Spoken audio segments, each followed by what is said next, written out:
ನಮಸ್ಕಾರ ಎಲ್ರಿಗೂ. Raghavendra academy YouTube ಚಾನಲ್ಗೆ ತಮ್ಮೆಲ್ಲರಿಗೂ ಸ್ವಾಗತ. SSC MTS ಮತ್ತು ಹವಾಲ್ದಾರ್ ಹುದ್ದೆಗಳಿಗಾಗಿ ಪ್ರತಿದಿನ ನಿಮಗೆ GK ಪ್ರಶ್ನೋತ್ತರ ಸರಣಿ ವಿಡಿಯೋಗಳನ್ನು ಸ್ಟಾರ್ಟ್ ಮಾಡಿದ್ದೀನಿ. ಪ್ರತಿದಿನ ನಿಮಗೆ 25 ಇಂಪಾರ್ಟೆಂಟ್ ಪ್ರಶ್ನೆಗಳನ್ನು ತಿಳಿಸ್ಕೊಡ್ತಾ ಹೋಗ್ತೇನೆ. ಈ ಪ್ರಶ್ನೆಗಳು ನಿಮಗೆ ಪರೀಕ್ಷೆಗೆ ಸಹಾಯವಾಗ್ತವೆ ಅಂತ ಹೇಳ್ತಾ, ಇದುವರೆಗೆ ನಮ್ಮ ಚಾನಲ್ನ ಯಾರು ಸಬ್ಸ್ಕ್ರೈಬ್ ಮಾಡಿಲ್ಲ ಪ್ಲೀಸ್ ಹೋಗಿ ಸಬ್ಸ್ಕ್ರೈಬ್ ಮಾಡಿಕೊಳ್ಳಿ. ಅದೇ ಥರ ನೀವೇನಾದರೂ SSC CHSL ಮತ್ತು MTS ಹುದ್ದೆಗೆ ತಯಾರಿಯನ್ನು ನಡೆಸ್ತಾ ಇದ್ದರೆ ನಮ್ಮ ಹತ್ರ ಕಂಪ್ಲೀಟ್ ಆನ್ಲೈನ್ ಕೋರ್ಸ್ ಇದೆ ನಮ್ಮ ರಾಘವೇಂದ್ರ ಅಕಾಡೆಮಿ ಆ್ಯಪ್ನಲ್ಲಿ. ಈ ಕೋರ್ಸ್ನಲ್ಲಿ ನಿಮಗೆ ಜನರಲ್ ನಾಲೆಜ್ ಅಂದರೆ GK, ರೀಸನಿಂಗು, ಮೆಥ್ಸು ಹಾಗೆ ಇಂಗ್ಲೀಷ್ ಸಬ್ಜೆಕ್ಟ್ಗಳನ್ನು ಕಂಪ್ಲೀಟ್ ಸಿಲೆಬಸ್ ಕ್ಲಾಸ್ ಮಾಡಿ ಕೊಡ್ತೇವೆ. ರೆಕಾರ್ಡೆಡ್ ಕ್ಲಾಸಸ್ ಇರ್ತವೆ. ವೀಕ್ಲಿ ನಿಮಗೆ ಏನೇ ಡೌಟ್ಸ್ ಇದ್ದರೂ ಸಹ ನಾವು ಲೈವ್ ಬರ್ತೀವಿ ಅಥವಾ ನೀವೇ ಕಾಲ್ ಮಾಡಿ ನಮ್ಮನ್ನು ಕೇಳ್ಬೋದು. ಅದರ ಜೊತೆಗೆ ನಿಮಗೆ GK ಮತ್ತು ಇಂಗ್ಲೀಷ್ PDF ನೋಟ್ಸ್ಗಳನ್ನು ಕೊಡ್ತೀವಿ. ಮತ್ತು 50 ಕ್ವಶನ್ ಪೇಪರ್ಸ್ಗಳನ್ನು ನಿಮಗೆ ಇದರಲ್ಲಿ ಫ್ರೀಯಾಗಿ ಕೊಡ್ತಾ ಹೋಗ್ತೇವೆ. SSC CHSL ಮತ್ತು MTSದ್ದು 2 ಕ್ವಶನ್ ಪೇಪರ್ಗಳು, ನೋಟ್ಸು ಎಲ್ಲವೂ ಇರ್ತವೆ. ಈ ಕೋರ್ಸು ಕೇವಲ 999 ರೂಪಾಯಿಯಲ್ಲಿ ನಿಮಗೆ ಸಿಗ್ತಾ ಇದೆ. ಈ ಕೋರ್ಸ್ ಏನಾದರೂ ಬೇಕಾದರೆ ಇಲ್ಲಿ ವಾಟ್ಸಪ್ ನಂಬರ್ ಕಾಣ್ತಾ ಇದೆ ನೋಡಿ, ಈ ವಾಟ್ಸಪ್ ನಂಬರ್ಗಾದರೂ ಮೆಸೇಜ್ ಮಾಡಿ ಅಥವಾ ಪ್ಲೇಸ್ಟೋರ್ನಲ್ಲಿ ರಾಘವೇಂದ್ರ ಅಕಾಡೆಮಿ ಅಂತ ಆ್ಯಪ್ ಇದೆ, ಅದರಲ್ಲಿ ನೀವು ಈ ಕೋರ್ಸ್ನ ಪರ್ಚೇಸ್ ಮಾಡಬಹುದು. ಅದೇ ಥರ 25 ಕ್ವಶನ್ ಪೇಪರ್ಗಳಿದ್ದಾವೆ. ಓಲ್ಡ್ ಕ್ವಶನ್ ಪೇಪರ್ಗಳು ಕನ್ನಡದಲ್ಲಿ ಸಿಗ್ತವೆ ನಿಮಗೆ. ಅದೇ ಥರ ಸಂಪೂರ್ಣ ಸಿಲೆಬಸ್ ಪ್ರಕಾರ GK ಮತ್ತು ಇಂಗ್ಲೀಷ್ ನೋಟ್ಸ್ಗಳು ಒಟ್ಟು 21 PDF ನೋಟ್ಸ್ಗಳು ನಿಮಗೆ ಕೇವಲ 100 ರೂಪಾಯಿಯಲ್ಲಿ ಸಿಗ್ತಾ ಇದ್ದಾವೆ. ಈ PDF ನೋಟ್ಸ್ಗಳು ಅಥವಾ ಕ್ವಶನ್ ಪೇಪರ್ಗಳು ಬೇಕಾದರೆ ಇಲ್ಲಿ ವಾಟ್ಸಪ್ ನಂಬರ್ ಕಾಣ್ತಾ ಇದೆ ನೋಡಿ, ಈ ವಾಟ್ಸಪ್ ನಂಬರ್ಗೆ ಹಾಯ್ ಅಂತ ಮೆಸೇಜ್ ಮಾಡಿ ತೆಗೆದುಕೊಳ್ಬೋದು ಅಂತ ಹೇಳ್ತಾ ಬನ್ನಿ ಇವತ್ತಿನ ವಿಡಿಯೋನ ಶುರು ಮಾಡೋಣ. ಮೊದಲನೆಯ ಪ್ರಶ್ನೆ, ಭೂಮಿಯ ಹೊರಪದರದಲ್ಲಿ 7ನೇ ಹೇರಳವಾಗಿರುವ ಲೋಹದ ಹೆಸರೇನು? ಅದು ಮಧ್ಯಕಾಲೀನ ಲ್ಯಾಟಿನ್ ಪದ ಕಲಿಯಂನಿಂದ ಬಂದಿದೆಯೇ ಅಂತ ಪ್ರಶ್ನೆ. ಆಪ್ಷನ್ಗಳು ಅಲ್ಯೂಮಿನಿಯಂ, ಮ್ಯಾಗ್ನೇಸಿಯಂ, ಕ್ಯಾಲ್ಸಿಯಂ, ಪೊಟ್ಯಾಷಿಯಂ. ಇದಕ್ಕೆ ಸರಿಯಾದ ಉತ್ತರ ಆಪ್ಷನ್ 4 ಪೊಟ್ಯಾಷಿಯಂ. ಎರಡನೆಯ ಪ್ರಶ್ನೆ, ಭಾರತದ ಸಂವಿಧಾನದ 44ನೇ ಅನುಚ್ಛೇದದ ಗುರಿ ಏನು? ಆಪ್ಷನ್ಗಳು ದೇಶದ ಪರಿಸರವನ್ನು ಸಂರಕ್ಷಿಸುವುದು ಮತ್ತು ಅಭಿವೃದ್ಧಿಪಡಿಸುವುದು ಹಾಗೂ ಕಾಡುಗಳು ಮತ್ತು ವನ್ಯಜೀವಿಗಳನ್ನು ಕಾಪಾಡುವುದು, ರಾಜ್ಯದ ಸಾರ್ವಜನಿಕ ಸೇವೆಗಳಲ್ಲಿ ನ್ಯಾಯಾಂಗವನ್ನು ಕಾರ್ಯಾಂಗದಿಂದ ಪ್ರತ್ಯೇಕಿಸುವುದು, ಭಾರತದ ರಾಜ್ಯ ಕ್ಷೇತ್ರಕ್ಕುದ್ದಕ್ಕೂ ನಾಗರಿಕರಿಗಾಗಿ ಒಂದು ಏಕರೂಪ ನಾಗರಿಕ ಸಂಹಿತೆಯನ್ನು ಭದ್ರಪಡಿಸುವುದು, ಕಲಾತ್ಮಕ ಅಥವಾ ಐತಿಹಾಸಿಕ ಮಹತ್ವವುಳ್ಳ ಪ್ರತಿಯೊಂದು ಸ್ಮಾರಕ ಅಥವಾ ಸ್ಥಳವನ್ನು ಕಾಪಾಡುವುದು. ಇದಕ್ಕೆ ಸರಿಯಾದ ಉತ್ತರ ಆಪ್ಷನ್ 3 ಭಾರತದ ರಾಜ್ಯ ಕ್ಷೇತ್ರಕ್ಕುದ್ದಕ್ಕೂ ನಾಗರಿಕರಿಗಾಗಿ ಒಂದು ಏಕರೂಪ ನಾಗರಿಕ ಸಂಹಿತೆಯನ್ನು ಭದ್ರಪಡಿಸುವುದು. ಮೂರನೆಯ ಪ್ರಶ್ನೆ, ಮ್ಯಾಂಡರಿನ್ ಭಾರತದ ಯಾವ ನೆರೆಯ ರಾಷ್ಟ್ರದ ಅಧಿಕೃತ ಭಾಷೆಯಾಗಿದೆ? ಆಪ್ಷನ್ಗಳು ಚೀನಾ, ಅಫ್ಘಾನಿಸ್ತಾನ, ಭೂತಾನ, ಶ್ರೀಲಂಕಾ. ಇದಕ್ಕೆ ಸರಿಯಾದ ಉತ್ತರ ಆಪ್ಷನ್ 1 ಚೀನಾ. ನಾಲ್ಕನೆಯ ಪ್ರಶ್ನೆ, ಯಾವ ನದಿಯು ಸಾಂಗ್ಪೋ ಎಂಬ ಹೆಸರಿನಿಂದಲೂ ಕರೆಯಲ್ಪಡುತ್ತದೆ? ಆಪ್ಷನ್ಗಳು ಬ್ರಹ್ಮಪುತ್ರ, ಗಂಡಕಿ ನದಿ, ಕಾವೇರಿ ನದಿ, ಗಂಗಾ ನದಿ. ಇದಕ್ಕೆ ಸರಿಯಾದ ಉತ್ತರ ಆಪ್ಷನ್ 1 ಬ್ರಹ್ಮಪುತ್ರ ನದಿಯನ್ನು ಸಾಂಗೋಪೋ ಅಂತ ಹೆಸರಿನಿಂದಲೂ ಸಹ ಕರೆಯಲಾಗುತ್ತೆ. ಐದನೆಯ ಪ್ರಶ್ನೆ, ರಾಣಿ ಮಾಚಯ್ಯ ಅವರು 2023ರಲ್ಲಿ ಪದ್ಮಶ್ರೀ ಪ್ರಶಸ್ತಿಯನ್ನು ಪಡೆದ ಡ್ಯಾಶ್ ಜಾನಪದ ನೃತ್ಯಗಾರ್ತಿ? ಆಪ್ಷನ್ಗಳು ಲಂಬಾಡಿ, ಗುಸ್ಸಾಡಿ, ಉಮತತ್, ದಿಮ್ಸಾ. ಇದಕ್ಕೆ ಸರಿಯಾದ ಉತ್ತರ ಆಪ್ಷನ್ 3 ಉಮತತ್ ಜಾನಪದ ನೃತ್ಯಗಾರ್ತಿಯಾಗಿದ್ದಾರೆ. ಆರನೆಯ ಪ್ರಶ್ನೆ, ಸುವರ್ಣ ಚತುಷ್ಪಥ ಮಹಾ ಹೆದ್ದಾರಿಯ ಒಂದು ಭಾಗವಾಗಿರುವ ಪೂರ್ವ ಪಶ್ಚಿಮ ಕಾರಿಡಾರು ಭಾರತದ ಈ ಕೆಳಗಿನ ಯಾವ 2 ನಗರಗಳಿಗೆ ಸಂಪರ್ಕ ಕೊಂಡಿಯಾಗಿದೆ? ಆಪ್ಷನ್ಗಳು ಗಾಂಧಿನಗರ ಮತ್ತು ಸಿಲ್ಚಾರ್, ಜೈಪುರ ಮತ್ತು ಗ್ಯಾಂಗ್ಟಕ್, ಸಿಲ್ಚಾರ್ ಮತ್ತು ಪೋರಬಂದರು, ಅಹಮದನಗರ್ ಮತ್ತು ಇಂಪಾಲ್. ಇದಕ್ಕೆ ಸರಿಯಾದ ಉತ್ತರ ಆಪ್ಷನ್ 3 ಸಿಲ್ಚಾರ್ ಮತ್ತು ಪೋರಬಂದರು. ಏಳನೆಯ ಪ್ರಶ್ನೆ, ಈ ಕೆಳಗಿನವರಲ್ಲಿ ಯಾರು ಪುಸ್ತಕದ ಸಹ ಲೇಖಕರಲ್ಲಿ ಒಬ್ಬರು? ಕ್ರ್ಯಾಕಿಂಗ್ ದಿ ಕೋಡ್ ಮೈ ಬಾಲಿವುಡ್ನಲ್ಲಿ ಪಯಣ ಎಂಬ ಪುಸ್ತಕದ ಸಹ ಲೇಖಕರು ಯಾರು ಅಂತ ಪ್ರಶ್ನೆ. ಆಪ್ಷನ್ಗಳು ಆಯುಷ್ಮಾನ್ ಖುರಾನ್, ನವಾಜುದ್ದೀನ್ ಸಿದ್ದಿಕ್, ಹರ್ಷವರ್ಧನ್ ಕಪೂರ್, ರಾಜ್ಕುಮಾರ್ ರಾವ್. ಇದಕ್ಕೆ ಸರಿಯಾದ ಉತ್ತರ ಆಪ್ಷನ್ 1 ಆಯುಷ್ಮಾನ್ ಖುರಾನ್. 8ನೆಯ ಪ್ರಶ್ನೆ, ಫಿಫಾ ಅಂಡರ್-17 ಮಹಿಳೆಯರ ವಿಶ್ವಕಪ್ 2022 ಪಂದ್ಯಗಳು ಈ ಕೆಳಗಿನ ಯಾವ ರಾಜ್ಯದಲ್ಲಿ ನಡೆದಿಲ್ಲ ಅಂತ ಪ್ರಶ್ನೆ.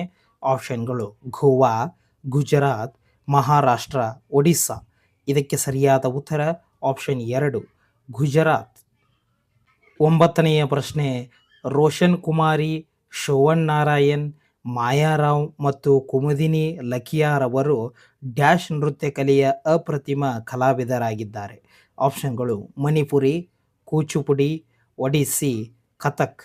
ಇದಕ್ಕೆ ಸರಿಯಾದ ಉತ್ತರ ಆಪ್ಷನ್ 4 ಕಥಕ್ ನೃತ್ಯದ ಅಪ್ರತಿಮ ಕಲಾವಿದರಾಗಿದ್ದಾರೆ. 10ನೆಯ ಪ್ರಶ್ನೆ, ಈ ಕೆಳಗಿನವುಗಳಲ್ಲಿ ಯಾವುದು ಈಜು ಸ್ಪರ್ಧೆಗೆ ಸಂಬಂಧಿಸಿಲ್ಲ. ಆಪ್ಷನ್ಗಳು penalty corner, backstroke, freestyle, breaststrokes. ಇದಕ್ಕೆ ಸರಿಯಾದ ಉತ್ತರ ಆಪ್ಷನ್ 1 ಪೆನಾಲ್ಟಿ ಕಾರ್ನರ್. 11ನೆಯ ಪ್ರಶ್ನೆ, ಸಿಖ್ ಸಾಹಿತ್ಯದ ಪ್ರಕಾರ ಗುರು ನಾನಕ್ ದೇವ್ ಅವರು ಜನ್ಮದಿನವನ್ನು ಭಾರತೀಯ ಚಂದ್ರಮಾನ ಪಂಚಾಂಗದಲ್ಲಿ ಡ್ಯಾಶ್ ತಿಂಗಳ ಹುಣ್ಣಿಮೆ ದಿನದಂದು ಆಚರಿಸಲಾಗುತ್ತದೆ. ಆಪ್ಷನ್ಗಳು ಮಾಘ, ಪುಷ್ಯ, ಕಾರ್ತಿಕ, ಆಷಾಢ. ಇದಕ್ಕೆ ಸರಿಯಾದ ಉತ್ತರ ಆಪ್ಷನ್ 3 ಕಾರ್ತಿಕ ಮಾಸದ ಹುಣ್ಣಿಮೆಯ ದಿನದಂದು ಆಚರಿಸಲಾಗುತ್ತದೆ. 12ನೆಯ ಪ್ರಶ್ನೆ, ಕಮಲೇಶ್ವರ ಅವರು ಈ ಕೆಳಗಿನ ಯಾವ ಕಾದಂಬರಿಗೆ 2003ರಲ್ಲಿ ಸಾಹಿತ್ಯ ಅಕಾಡೆಮಿ ಪ್ರಶಸ್ತಿಯನ್ನು ನೀಡಲಾಯಿತು. ಆಪ್ಷನ್ಗಳು ಜಲ್ದಿ ಹುಯೇ ನದಿ, ಏಕ್ ಸಡಕ್ 57 ಗಲಿಯಾ, ಖಾಲಿ ಆಂದಿ, ಕಿತನೆ ಪಾಕಿಸ್ತಾನ್. ಇದಕ್ಕೆ ಸರಿಯಾದ ಉತ್ತರ ಆಪ್ಷನ್ 4 ಕಿತನೆ ಪಾಕಿಸ್ತಾನ್. ಈ ಕಾದಂಬರಿಗೆ 2003ರಲ್ಲಿ ಸಾಹಿತ್ಯ ಅಕಾಡೆಮಿ ಪ್ರಶಸ್ತಿಯನ್ನು ಕಮಲೇಶ್ವರ ಅವರು ಪಡೆದರು. 13ನೆಯ ಪ್ರಶ್ನೆ, ಒಂದು ನಿರ್ದಿಷ್ಟ ಅವಧಿಯಲ್ಲಿ ಒಂದು ಆರ್ಥಿಕತೆಯಲ್ಲಿನ ಸವಕಳಿ ಸೇರಿದಂತೆ ಸರಕು ಮತ್ತು ಸೇವೆಗಳ ಒಟ್ಟು ಉತ್ಪಾದನೆಯನ್ನು ಅಳೆಯಲು ಈ ಕೆಳಗಿನವುಗಳಲ್ಲಿ ಯಾವುದನ್ನು ಬಳಸಲಾಗುತ್ತದೆ. ಆಪ್ಷನ್ಗಳು ನಿವ್ವಳ ದೇಶೀಯ ಉತ್ಪನ್ನ, ಒಟ್ಟು ರಾಷ್ಟ್ರೀಯ ಉತ್ಪನ್ನ, ಒಟ್ಟು ದೇಶೀಯ ಉತ್ಪನ್ನ, ನಿವ್ವಳ ರಾಷ್ಟ್ರೀಯ ಉತ್ಪನ್ನ. ಇದಕ್ಕೆ ಸರಿಯಾದ ಉತ್ತರ ಆಪ್ಷನ್ 3 ಒಟ್ಟು ದೇಶೀಯ ಉತ್ಪನ್ನ GDPಯನ್ನು ಅಳೆಯಲಾಗುತ್ತದೆ. 14ನೆಯ ಪ್ರಶ್ನೆ, ಸಂವಿಧಾನದ 149ನೆಯ ಅನುಚ್ಛೇದವು ಡ್ಯಾಶ್ ಕುರಿತು ವ್ಯವಹರಿಸುತ್ತದೆ. ಆಪ್ಷನ್ಗಳು ಭಾರತದ ನಿಯಂತ್ರಕರು ಮತ್ತು ಮಹಾಲೇಖಪಾಲರ ನೇಮಕಾತಿ ಅಗತ್ಯವಿರುವ ಅರ್ಹತೆಗಳು, ಭಾರತದ ನಿಯಂತ್ರಕರು ಮತ್ತು ಮಹಾಲೇಖಪಾಲರ ಕರ್ತವ್ಯ ಮತ್ತು ಅಧಿಕಾರಗಳು, ನೇಮಕಾತಿ ಅಧಿಕಾರ ಅವಧಿ.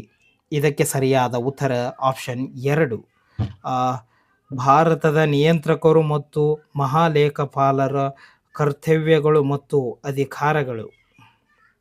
15ನೆಯ ಪ್ರಶ್ನೆ, ಅಕ್ಟೋಬರ್ 2022ರಲ್ಲಿ ವಿರಾಟ್ ಕೊಹ್ಲಿಯವರು T20 ಕ್ರಿಕೆಟ್ ಇತಿಹಾಸದಲ್ಲಿ ಎಷ್ಟು ರನ್ಗಳನ್ನು ಪೂರ್ಣಗೊಳಿಸಿದ ಮೊದಲ ಭಾರತೀಯರೆಂಬ ಹೆಗ್ಗಳಿಕೆಗೆ ಪಾತ್ರರಾದರು. ಆಪ್ಷನ್ಗಳು 5,000, 9,000, 15,000, 11,000. ಇದಕ್ಕೆ ಸರಿಯಾದ ಉತ್ತರ ಆಪ್ಷನ್ 4 11,000 ರನ್ಗಳನ್ನು ಪೂರೈಸಿದ ಮೊದಲ ಭಾರತೀಯರೆಂಬ ಹೆಗ್ಗಳಿಕೆಗೆ ಪಾತ್ರರಾದರು. 16ನೆಯ ಪ್ರಶ್ನೆ, ಈ ಕೆಳಗಿನ ಯಾವ ಚಳುವಳಿಯನ್ನು ಬಂಗಾಳದಲ್ಲಿ ಸ್ಥಾಪಿಸಲಾಯಿತು. ಆಪ್ಷನ್ಗಳು ಆರ್ಯ ಸಮಾಜ, ಸತ್ಯಶೋಧಕ ಸಮಾಜ, ರಾಮಕೃಷ್ಣ ಮಿಷನ್, ಪ್ರಾರ್ಥನಾ ಸಮಾಜ. ಇದಕ್ಕೆ ಸರಿಯಾದ ಉತ್ತರ ಆಪ್ಷನ್ 3 ರಾಮಕೃಷ್ಣ ಮಿಷನ್. 17ನೆಯ ಪ್ರಶ್ನೆ, ಡೆಬಿಟ್ ಕಾರ್ಡ್ ಮತ್ತು ಕ್ರೆಡಿಟ್ ಕಾರ್ಡ್ ನಡುವಿನ ವ್ಯತ್ಯಾಸವೇನು. ಆಪ್ಷನ್ಗಳು ಡೆಬಿಟ್ ಕಾರ್ಡ್ಗಳನ್ನು ಆನ್ಲೈನ್ ವಹಿವಾಟುಗಳಿಗೆ ಬಳಸಲಾಗುತ್ತದೆ, ಆದರೆ ಕ್ರೆಡಿಟ್ ಕಾರ್ಡ್ಗಳನ್ನು ವ್ಯಕ್ತಿಗತ ಬಳಸಲಾಗುತ್ತದೆ ಖರೀದಿಗಳು.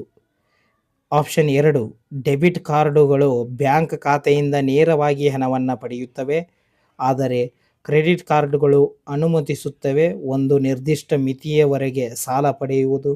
ಡೆಬಿಟ್ ಕಾರ್ಡುಗಳು ಕ್ರೆಡಿಟ್ ಕಾರ್ಡುಗಳಿಗಿಂತ ಹೆಚ್ಚಿನ ಬಡ್ಡಿ ದರವನ್ನು ಹೊಂದಿದೆ. 4ನೆಯ ಪ್ರಶ್ನೆ, ಕ್ರೆಡಿಟ್ ಕಾರ್ಡುಗಳಿಗೆ ಪಿನ್ ಅಗತ್ಯವಿರುತ್ತದೆ, ಆದರೆ ಡೆಬಿಟ್ ಕಾರ್ಡುಗಳಿಗೆ ಸಹಿ ಅಗತ್ಯವಿರುತ್ತದೆ. ಇದಕ್ಕೆ ಸರಿಯಾದ ಉತ್ತರ ಆಪ್ಷನ್ 2.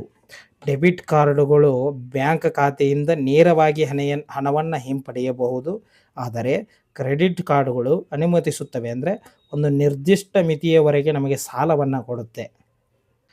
18ನೆಯ ಪ್ರಶ್ನೆ, ಈ ಕೆಳಗಿನ ಯಾವ ಸಂಸ್ಥೆಯನ್ನು MG ರಾನಡೆ ಮತ್ತು GV ಜೋಶಿ ಅವರು ಸ್ಥಾಪಿಸಿದರು? ಆಪ್ಷನ್ಗಳು: ದಿ ಬಾಂಬೆ ಪ್ರೆಸಿಡೆನ್ಸಿ ಅಸೋಸಿಯೇಷನ್, ಭಾರತೀಯ ರಾಷ್ಟ್ರೀಯ ಕಾಂಗ್ರೆಸ್, ಪುನಃ ಸಾರ್ವಜನಿಕ ಸಭಾ, ಅಭಿನವ ಭಾರತ. ಇದಕ್ಕೆ ಸರಿಯಾದ ಉತ್ತರ ಆಪ್ಷನ್ 3, ಪುನಃ ಸಾರ್ವಜನಿಕ ಸಭಾ. 19ನೆಯ ಪ್ರಶ್ನೆ, 1873ರಲ್ಲಿ ಕಪ್ಪು ಬಣ್ಣದಿಂದ ಕೂಡಿದ ನರ ಅಂಗಾಂಶದ ಮೊದಲ ಛಾಯಾಚಿತ್ರವನ್ನು ಪ್ರಕಟಿಸಿದರು. ಪ್ರಕ್ರಿಯೆಗೆ ತಂತ್ರ ಸಂಪೂರ್ಣ ನರಕೋಶವನ್ನು ವಿವರಿಸುವುದು. ಆಪ್ಷನ್ಗಳು: Paul Ehrlich, William Harvey, Camillo Golgi, Gunter Blobel. ಇದಕ್ಕೆ ಸರಿಯಾದ ಉತ್ತರ ಆಪ್ಷನ್ 3, ಕ್ಯಾಮಿಲ್ಲೋ ಗಾಲ್ಗಿ. 20ನೆಯ ಪ್ರಶ್ನೆ, ನೈಲ್ ನದಿಯ ನೀರು ಎಲ್ಲಿಗೆ ಹರಿದು ಹೋಗಿ ಸೇರುತ್ತದೆ? ಆಪ್ಷನ್ಗಳು: ಹಿಂದೂ ಮಹಾಸಾಗರ, ಮೆಡಿಟೇರಿಯನ್ ಸಮುದ್ರ, ವಿಕ್ಟೋರಿಯಾ ಸರೋವರ, ಗ್ಯಾಂಗ್ಟಕ್ ಸರೋವರ. ಇದಕ್ಕೆ ಸರಿಯಾದ ಉತ್ತರ ಆಪ್ಷನ್ 2, ಮೆಡಿಟೇರಿಯನ್ ಸಮುದ್ರವನ್ನು ಸೇರುತ್ತದೆ. ಯಾವುದು? ನೈಲ್ ನದಿ. 21ನೆಯ ಪ್ರಶ್ನೆ, ಭಿತರ್ಗಾಂವ್ ಇಟ್ಟಿಗೆ ದೇವಾಲಯವು ಈ ಕೆಳಗಿನ ಯಾವ ರಾಜ್ಯದಲ್ಲಿದೆ? ಆಪ್ಷನ್ಗಳು: ಮಧ್ಯಪ್ರದೇಶ, ಒಡಿಸ್ಸಾ, ಉತ್ತರ ಪ್ರದೇಶ, ಜಾರ್ಖಂಡ. ಇದಕ್ಕೆ ಸರಿಯಾದ ಉತ್ತರ ಆಪ್ಷನ್ 3, ಉತ್ತರ ಪ್ರದೇಶದಲ್ಲಿ ಇದೆ.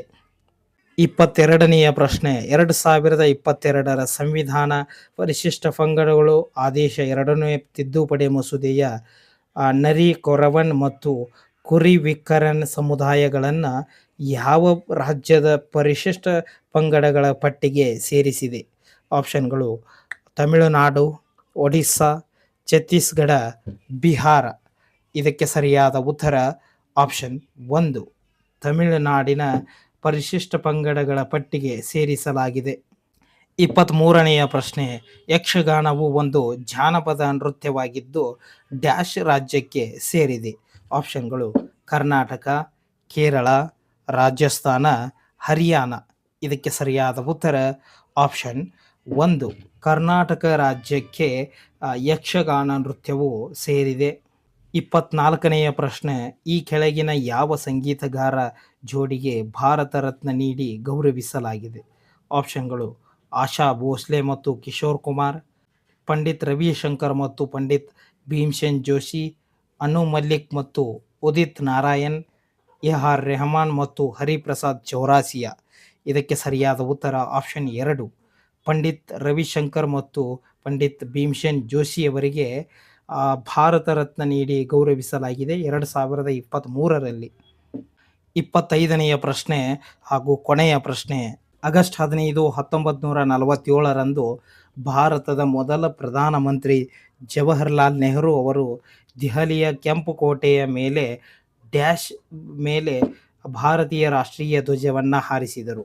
ಆಪ್ಷನ್ಗಳು: Kashmiri gate, Delhi gate, Ajmeri gate, Lahori gate. ಇದಕ್ಕೆ ಸರಿಯಾದ ಉತ್ತರ ಆಗಸ್ಟ್ 15, 1947ರಂದು ಭಾರತದ ಮೊದಲ ಪ್ರಧಾನಮಂತ್ರಿಯಾದ ಜವಾಹರ್ಲಾಲ್ ನೆಹರು ಅವರು ದೆಹಲಿಯ ಕೆಂಪು ಕೋಟೆಯ ಲಾಹೋರಿ ಗೇಟ್ ಮೇಲೆ ಭಾರತೀಯ ರಾಷ್ಟ್ರೀಯ ಧ್ವಜವನ್ನು ಹಾರಿಸಿ. ಈ ಒಟ್ಟು 25 ಪ್ರಶ್ನೆಗಳಲ್ಲಿ ಎಷ್ಟು ಪ್ರಶ್ನೆಗಳಿಗೆ ಸರಿಯಾಗಿ ಆನ್ಸರ್ ಮಾಡಿದ್ರಿ ಅಂತ ಕಮೆಂಟ್ ಮಾಡಿ. ಹಾಗೆ ಈ ವಿಡಿಯೋನ ಆದಷ್ಟು ನಿಮ್ಮ ಎಲ್ಲ ಸ್ನೇಹಿತರಿಗೆ ಶೇರ್ ಮಾಡಿ. ಧನ್ಯವಾದಗಳು.